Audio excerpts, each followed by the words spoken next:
বাবা বাবা বা, বলি আজ আরো কি পূজা ছিল যে ফরফরায় গেলি আর আলি? শিবরাত্রি, শিব পূজা করে আলি। তা কি বললো বাবা শিব?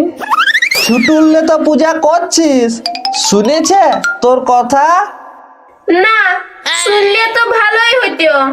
খুঁজেছিলাম শিবের মতো বর, দিল কৃষ্ণ ঠাকুরের মতন। ও, তার মানে হামকে পায়া তুই খুশি লইস? নাই বলে তুই শিব বাবার কাছে অভিযোগ করতে গেছিলাম। হে প্রভু, কেন এমন মরদ জুটাইলে? শিব বাবার মতো হলে ওহ যা হইতো না। ওই শ্মশানবাসী ছাই পাশ মাখে ভূত পেত নিয়ে ঘুরে, আহা হা হা হা, আর মরদ বালি নাই। চেঁচাইও না, ছাড়ো। উপাস করে নাই ভালো লাগছে, টুকু এই খাটটাই ঘুমাইলি।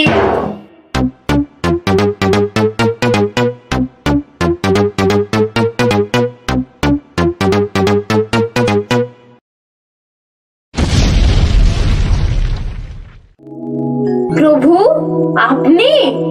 আমার কি ভাগ্য আপনি আসিছেন। আসবো নাই?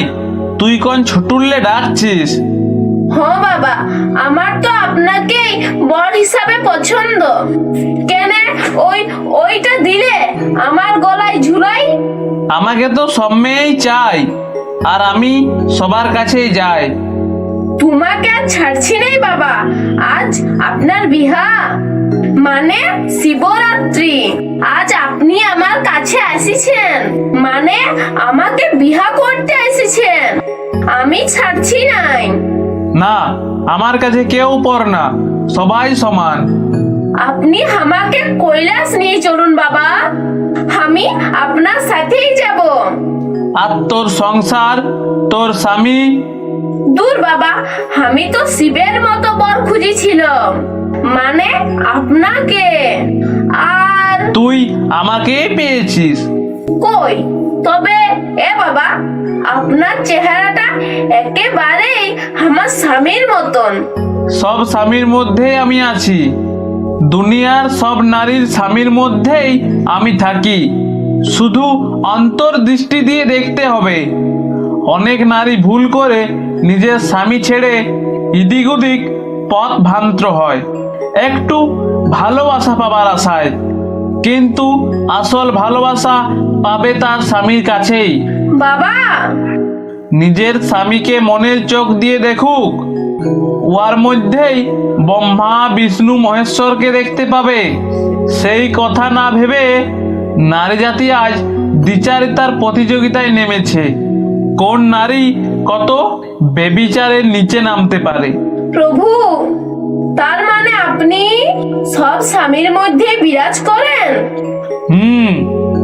তাহলে তো আমাদের সব নারীকেই নিজের পতিকে পরমেশ্বর মানা দরকার। সে না করে আমরা বাবা কিরাই কি করছি। যা, নিজের স্বামীকে ভালোবাস, নিজের স্বামীর মধ্যেই শিবের বাস। চলি। যাবেন না বাবা, দাঁড়ান দাঁড়ান। যাবেন না বাবা, দাঁড়ান দাঁড়ান। কি হলো গো? কি হলো তোর? অমন কেন করছিস? কোন খারাপ স্বপ্ন দেখলি নাকি? এ গো, কি হলো গো? কি হলো তোর? খারাপ স্বপ্ন দেখলি নাকি? খারাপ স্বপ্ন লয় গো, ভালো স্বপ্ন। আজ সব চোখ খুলে গেছে। আজলে ধ্যান জ্ঞান পূজা পাঠ ব্রহ্মা বিষ্ণু মহেশ্বর সব তুমি।